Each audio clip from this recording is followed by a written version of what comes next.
우리는 때때로 우리의 삶을 광야를 여정하는 것과 같다, 그렇게 비유하곤 합니다. 우리의 삶이 광야를 지나는 것 같이 어렵다는 그런 말이지요. 특히 성경은 성도들의 삶을 가나안 땅에 가기 위하여 40년 동안 광야길을 갔던 이스라엘 백성들의 여정에 비유해서 우리들에게 가르치고 있습니다. 성경은 왜 우리들의 삶을 이스라엘 백성들의 광야 여정에 비유하여 가르치고 있을까요?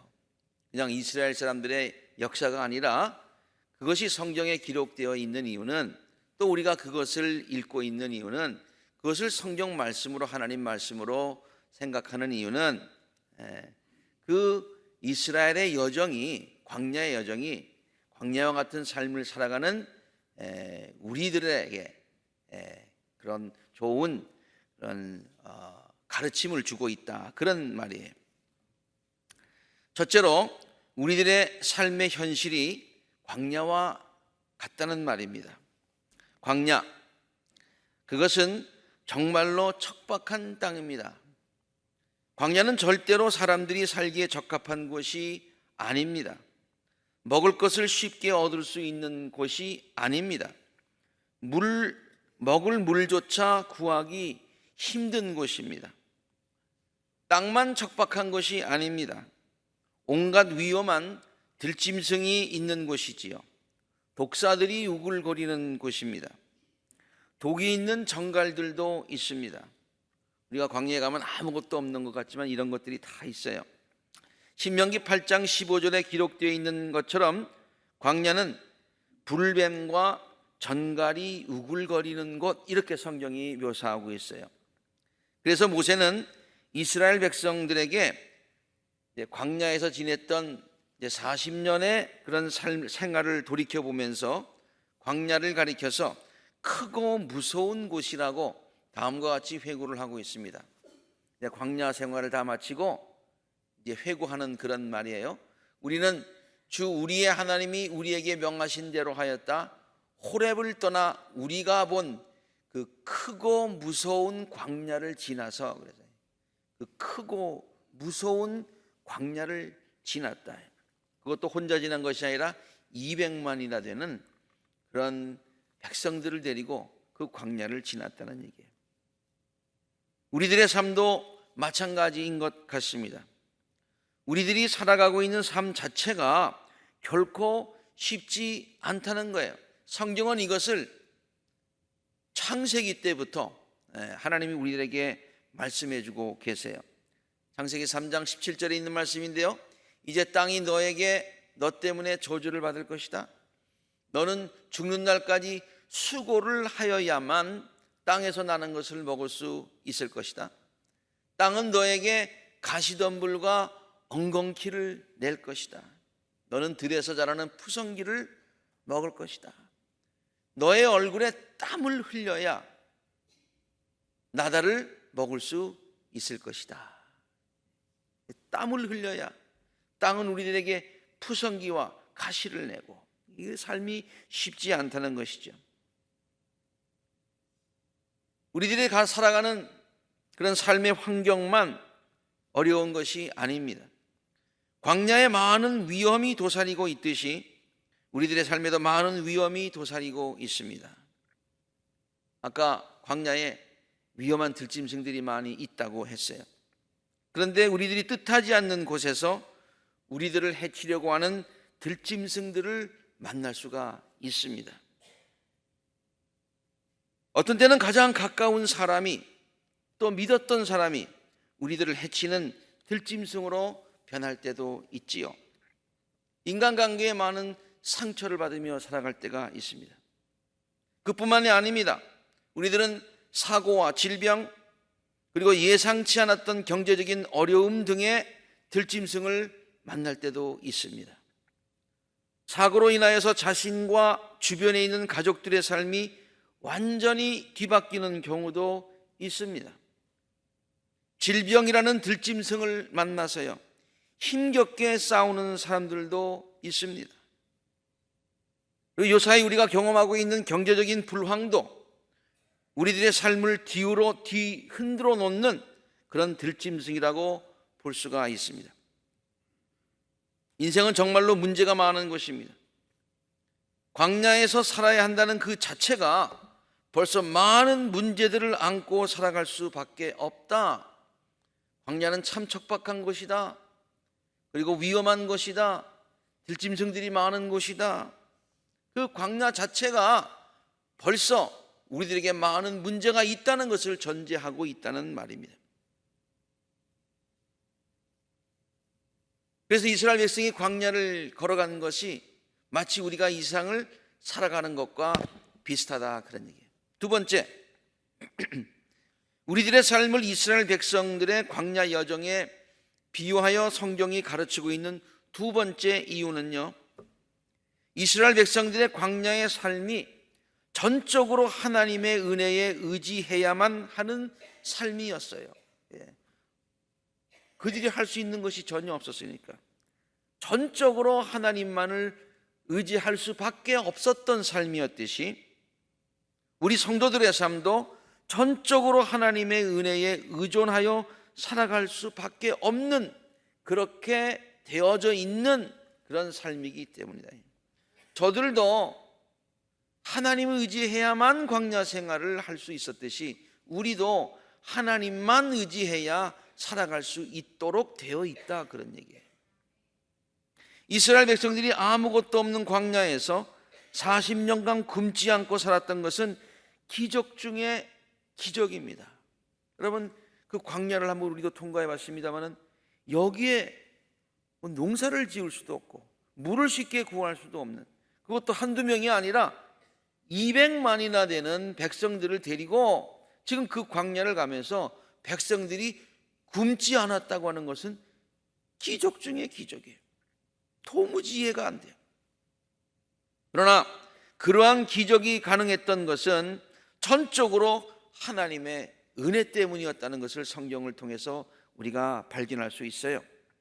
하나님께서는 그들이 광야에서 지내는 동안 하루도 빠짐없이 우리가 조금 전에 찬송을 불렀죠. 오 신실하신 주, 오 신실하신 주, 변함없이 without missing, without fail, 빠지지 않고 40년 동안 하루도 빠짐없이 만나를 내려주셨다는 거예요. 출애굽기 16장 35절, 이스라엘 자손은 정착지에 이를 때까지, 가나안 땅에 이를 때까지 광야에서 40년을 지냈는데 40년 동안 만나를 먹었다고 그랬어요. 가나안 땅 접경에 이를 때까지 만나를 먹었다고 했어요. 만나라는 말을 히브리 말로 한번 찾아보니까요, 참 재미있더라고요. 히브리 말로 뜻은 뭐냐면 What's this? 이게 뭐야? 그런 뜻이에요. 이게 뭐야? 그런 뜻이에요. 백성들은 이러한 광야에서 이러한 하나님의 놀라운 은혜와 기적을 경험했다는 거예요. 아침마다 일어나면 와, 이게 뭐야? 어떻게 이런 게 가능하지? 와, 하나님의 은혜구나. 하나님의 은혜 없으면 우리는 죽을 수밖에 없었는데 하나님의 은혜구나 라고 생각하며 광야 생활을 했다는 거예요. 하나님께서 이렇게 백성들을 먹이신 것만이 아니에요. 먹을 것만 공급하여 주신 것만이 아니에요. 우리가 읽어보면 반석에서 물이 나게 하신다. 여러분, 우리가 하도 어렸을 때부터 교회 다니면서 반석에서 물이 난다, 반석에서 물이 난다 하니까 반석에서 물 나는 줄 알아요. 당연히 나는 줄 알아요. 아니에요. 돌이에요, 돌. 돌에서 물이 난다는 얘기예요. 하나님의 은혜. 또 이렇게 물과 먹을 것만 공급하여 주신 것이 아니라 하나님은 이스라엘 백성들이 광야에서 지낼 수 있도록 밤에는 불기둥으로, 낮에는 구름 기둥으로 저들을 인도하셨을 뿐만이 아니라 보호하셨다는 얘기예요. 그 많은 백성들이요, 집도 없는데요, 그 광야에서 40년을 지낸다고 하는 것은 뭐 almost impossible이 아니라 그냥 impossible이야. impossible. 광야는요, 낮의 햇빛으로 인해서 견디기 어려울 정도로 뜨거운 곳이라고 합니다. 저는 옛날에 사우디에 있는 사막에 사는 사람들이 뭘 뒤집어 쓰고 있어서 더운데 왜 저렇게 뒤집어 쓰나 그랬어요. 뭐가 써야 돼? 햇빛을 가려야 돼요. 그래서 하나님께서는 낮에 구름 기둥으로 햇볕을 가려주셨던 것이에요. 그리고요, 광야의 밤은 반대로 냉기를 느낄 만큼 추운 곳이라고 합니다. 그냥 자면은 얼어 죽는데요. 영하가 아닌데도 너무 기온차가 있어서 사람이 얼어 죽을 수 있다는 거예요. 낮과 밤의 기온 차이가 엄청난 곳이에요. 그래서 하나님은 백성들을 보호해 주시기 위해서 밤에는 따뜻한 불기둥으로 온방장치까지 해주신 거예요. 낮에는 냉방장치, 밤에는 온방장치. 낮에는 뭐예요? 에어컨, 밤에는 난로. 참 너무 자상하시지 않으세요? 얼마나 세밀하고 얼마나 은혜가 풍성하신 하나님이십니까?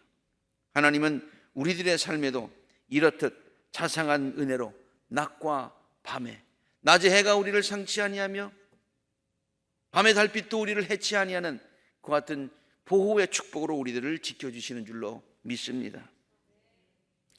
우리들의 삶을 가만히 한번 생각해 보세요.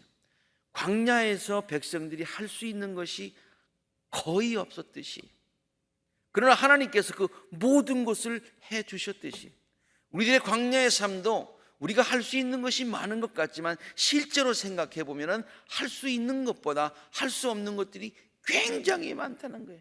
그래서 우리가 광야를 지나고 있다는 얘기입니다. 예를 들어 볼까요? 하나님께서 우리들에게 행복한 가정을 이루고 살아가라고 하셨어요. 물론 우리가 노력하며 행복한 가정을 이루는 것 중요합니다. 그러나 우리가 살아가면서 깨닫는 것은 궁극적인 가정의 행복은 인간의 노력에 달린 것이 아니라 하나님의 손에 달려 있는 것임을 우리들이 깨닫지 않습니까? 하나님께서 우리들에게 자녀들을 잘 가르치며 사랑할 수 있는 능력 주신 것은 사실이지만 부모로서의 책임과 또한 사랑을 자녀들에게 베푸는 것은 사실이지만, 그러나 자녀들의 앞날과 행복이 전적으로 부모들의 노력에만 달린 것은 아니더라, 그런 얘기예요. 자녀들이 점점 성장하면서 느낄 수 있는 것은요, 부모가 할 수 있는 것은 점점 더 적어진다는 거예요. 하나님의 손에 자녀들의 앞날이 달려있다, 그런 얘기예요. 광야에서의 저의 삶의 장래가 하나님 손에 달려 있었듯이 우리들의 삶의 모든 부분들이 다 우리의 손에 달려 있는 것이 아니라 하나님의 손에 달려 있더라, 그런 얘기입니다. 사업을 할 때도 그렇지 않습니까? 우리가 열심히 아침부터 이런 저녁까지 수고를 하지만은 하나님께서 세우지 아니하시면 세우는 자의 수고가 헛되고요, 하나님께서 성을 지키지 아니하시면 파수꾼의 경성함이 헛된 것을 우리들이 체험하지 않습니까? 우리들의 건강도 그래요. 하나님께서 우리들의 이 몸이 하나님의 전이라고 해서 우리들이 잘 관리하고 다 노력하지만은 우리가 노력한다고 되는 것이 아니더라고요. 이것도 결국에 가서는 우리들이 할 수 있는 영역이 아니라 하나님의 영역임을 우리가 고백할 수밖에 없지 않습니까? 광야서의 백성들의 삶이 자기들의 노력과 자기들의 바램대로 이루어진 것이 아니라 하나님의 능력과 하나님의 은혜 가운데 이루어졌듯이 우리들의 모든 삶도 우리들이 할 수 있는 것보다 하나님께서 해주시는 것이 훨씬 많고 하나님의 은혜의 영역이 훨씬 많다고 하는 것입니다. 그래서 우리는 하나님을 의지하고 살아가야 된다는 그런 말입니다. 광야에서 백성들이 하나님만을 의지하고 살았듯이 광야와 같은 인생을 살아가는 우리들도 백성들이 나중에 적과 꿀이 흐르는 땅에 들어가려면, 우리들도 인생을 성공으로 살아가려면, 행복하게 살아가려면 우리의 노력만 가지고 되는 것이 아니라 하나님께 우리들의 삶을 전적으로 맡겨야 된다, 그런 얘기예요.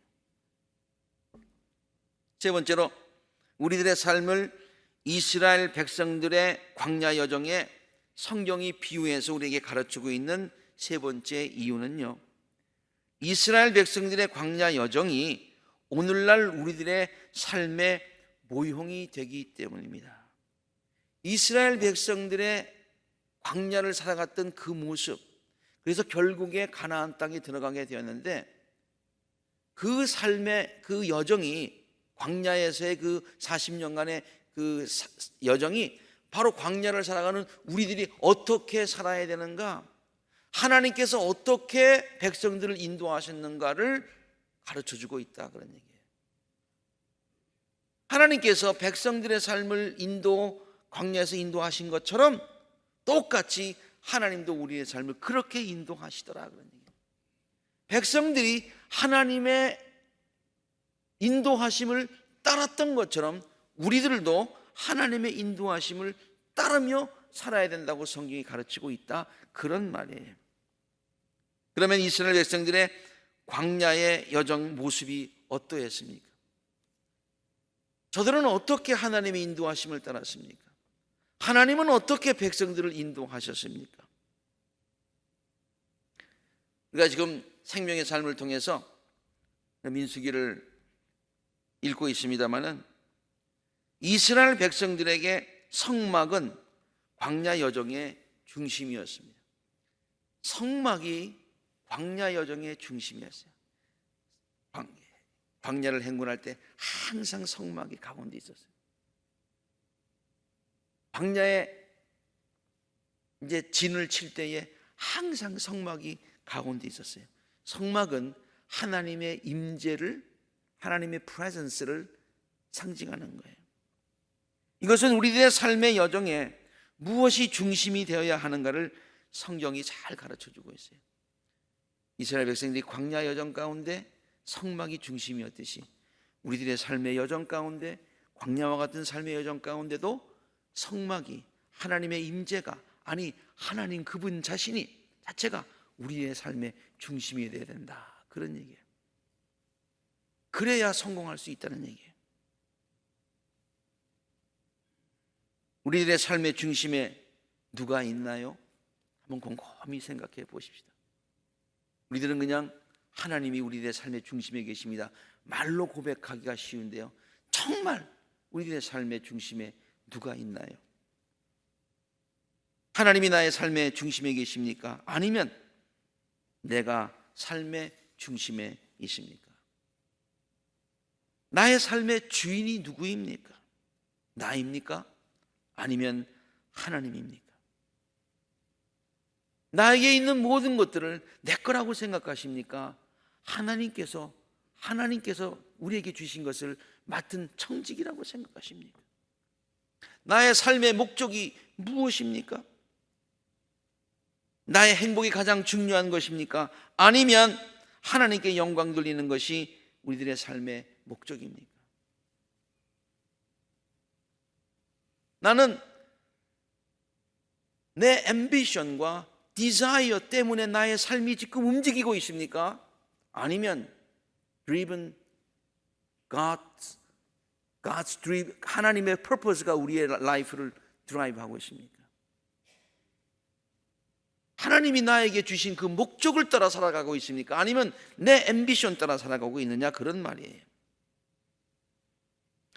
우리들은 쉽게 생각할 때 우리 중심으로 살면 금방 행복해질 것 같고, 내가 주인 되면 금방 행복해질 것 같고, 내 행복 구하면은 행복이 금방 내 손에 잡힐 것 같지만요, 성경은 우리에게 그렇게 가르쳐주고 있지 않습니다. 성경은요, 우리가 하나님 중심으로 살아갈 때, 하나님께 영광을 돌리는 삶을 살아갈 때, 하나님이 우리에게 주신 목적 그대로 우리의 삶을 살아갈 때 우리의 삶에 참 행복과 참 보람이 주어지게 되어 있더라. 하나님께 영광 돌리는 삶을 통해서 우리들의 삶이 풍성해진 것을 성경은 우리에게 가르치고 있는 것이죠. 두 번째로 이스라엘 백성들은 광야길을 갈 때에 하나님의 인도하심을 따랐다고 했어요. 광야길을 갈 때에 하나님께서 백성들을 인도하셨다고 했어요. 그런데요, 우리가 광야길을 갈 때도 하나님이 우리의 삶을 인도하십니다. 믿습니까? 그 하나님이 우리의 삶을 인도하시는데 그 인도하심에 우리가 민감해야 돼요. 인도하심을 깨달아야 돼요. 하나님이 어떻게 우리의 삶을 인도하시는 것을 알아야 돼요. 그리고 하나님이 인도하실 때에 우리가 그걸 따라야 되는 거예요. 따라야 되는 거예요.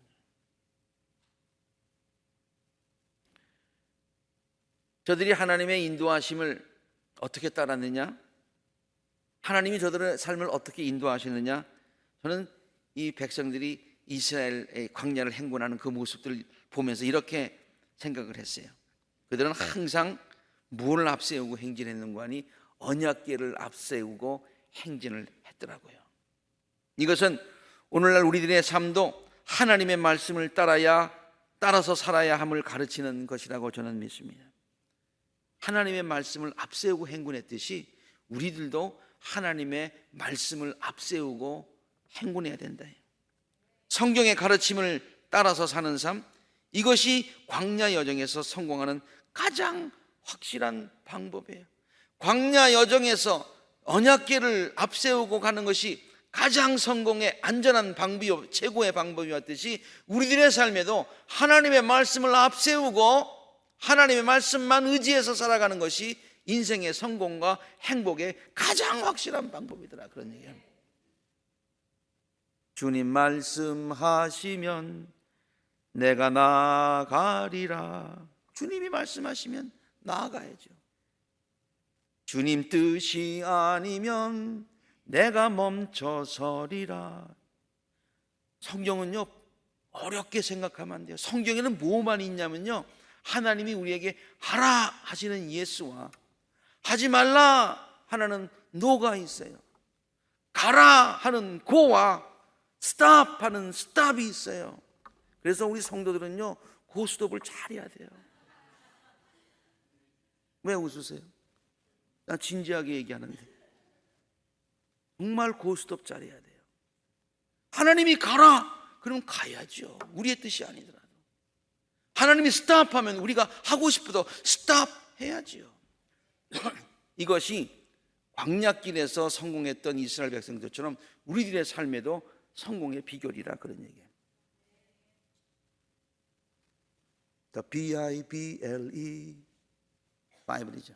Yes, that's the book for me. 다른 책 없어.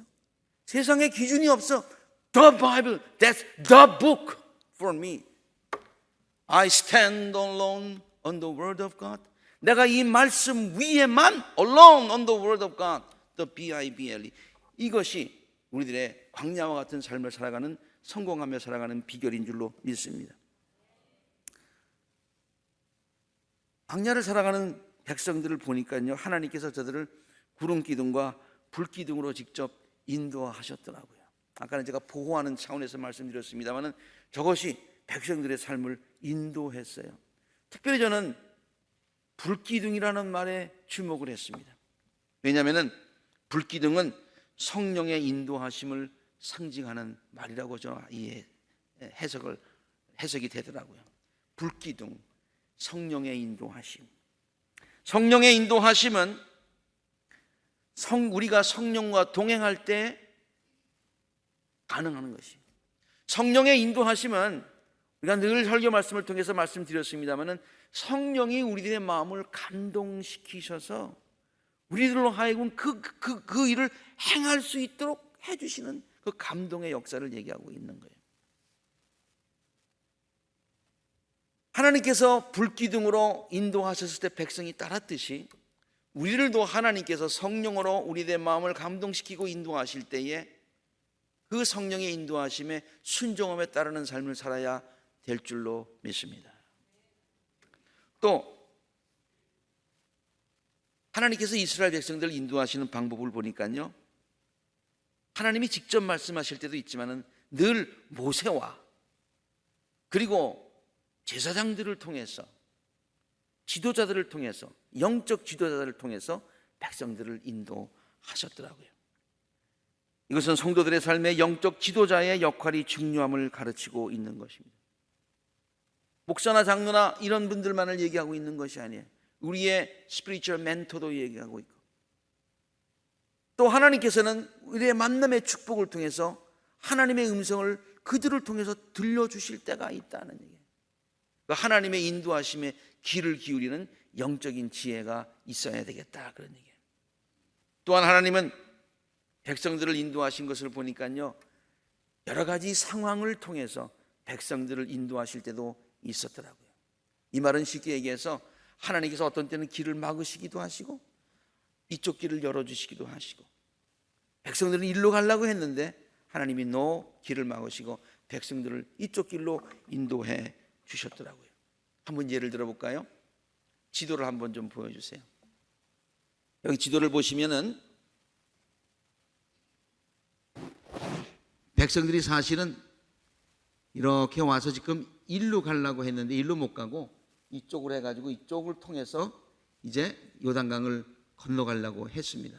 그런데요, 하나님께서 이쪽으로 가게 하지 않으시고 일로 돌아가게 하셨어요. 여기에는 에돔, 모압, 암몬이 있었는데 맨 처음에는 백성들이 이 왕들에게 좀 통과해달라고 해서 왕의 길로 가서 일로 들어가려고 했는데요, 하나님께서 길을 막으세요. 그래서 할 수 없이 이 사람들이 백성들을 전쟁으로 몰아가는 거 치러 오는 거예요. 할 수 없이 전쟁했어요. 그런데 나중에는 결국에 가서는 하나님께서 이 모든 족속들을 멸하게 하셔서 나중에는 하나님이 이 땅만 약속하셨는데 이걸 보너스로 주셨어요. 그래서 갓 지파, 므낫세 지파 이런 지파들에게 이 땅을 주셨어요. 하나님께서 한 길을 막으시고 또 다른 길을 열어주시는 방법으로 백성들이 인도하셨어요. 하나님께서 우리들의 삶도 그렇게 인도하실 때가 있다는 거예요. 하나님이 우리의 길을 막으실 때는 하나님이 나를 미용하셔서 내 기도 들어주지 않으셔서 그런 것이 아니라 우리에게 더 좋은 길이 있기 때문에 하나님께서 한 길을 막으시고 한 길을 열어주시더라, 그런 얘기예요. 제가 지금 이스라엘 백성들이 하나님께서 이스라엘 백성들을 인도하시는 방법들을 쭉 설명을 했습니다. 첫 번째는 말씀을 통해서, 두 번째는 불기둥 성령의 인도하심을 통해서, 그리고 또 지도자들을 통해서, 그리고 상황을 하나님께서 통해서 인도하신다고 했어요. 알파 교재의 저자 니키 검블이 있습니다. 그분은요, 하나님께서 성도들의 삶을 인도해 주시는 이러한 방법들을 성도들에게, 오늘날 성도들에게 설명을 하는데요, 그것을 5가지 CS라고 하는 그런 단어로 설명을 하고 있어요. 저는 이 알파 교재를 우리도 한번 배운 적이 있습니다만은, 저는 알파 교재 가운데 이 부분이 제일 좋더라고요. 그리고 하나님이 나의 길을 이렇게 인도하시는구나, 우리들의 길을 이렇게 인도하시는구나, 큰 깨달음을 받고요. 성도들에게 강조하고 또 강조하고, 어디 가든지 설교할 기회가 있으면 이 말씀을 인용을 합니다. 제가 주일 설교에도 한두 번 얘기한 걸로 기억하고 있어요. 지난번 새벽 기도 때도 말씀을 드렸어요. 오늘 다시 한번 말씀을 드립니다. 이것이 저는 오늘 이 5CS를요 하나님께서 백성들을 광야길로 인도하시는 것과 이 5CS가 너무나 같더라고요. 한번 보실까요? 하나님이 우리의 삶을 어떻게 인도하시냐면은 커맨딩 스크립처를 통해서 인도하신대요. 첫 번째 CS입니다. 백성들이 언약궤를 앞세우고 광야길을 행진했던 것처럼 우리들도 하나님의 말씀을 통해서, 하나님이 우리들에게 이미 말씀을 통해서 우리들에게 갈 길을 다 제시해 주셨다는 거예요. 두 번째, commanding, compelling spirit. 하나님이 우리들을 성령의 감동을 통해서 인도하신다는 거예요. 불기둥을 통해서 인도하셨듯이 하나님은 우리들에게 성령으로 마음을 감동시켜서 우리들을 인도하시는 거예요. 그러므로 성령의 역사에 민감하며 성령과 동행하는 삶이 중요하다는 말이에요. 세 번째, 하나님은 common sense, 그 방법을 우리에게 주시는, 이 방법은 뭐냐면은 상식에 따라서 인도하신다 그런 얘기가 아니라, 하나님의 뜻은 때때로 우리들의 이성과 상식을 뛰어넘는 것이어서 우리들의 순종과 믿음을 요구하실 때도 있지만은 절대로 상식 이하의 방법으로 우리들을 인도하시지는 않으신다는 얘기예요. 문선명의 발 씻은 모를 먹으면 병이 낫는다, 이런 방법으로 인도하시지는 않는다 그런 말이에요. 쉽게 얘기해서 하나님의 지혜는 무궁무진하시고 인간의 생각을 초월하는 것이다 그런 얘기예요. 네 번째, Council of the Saints, 이게 하나님께서 모세와 제사장들을 통해서 이스라엘 백성을 인도하셨던 것처럼 하나님은 당신의 귀한 뜻을 우리 주위에 있는 믿음의 성도들을 통해서 일교해 주실 때가 많다는 얘기예요.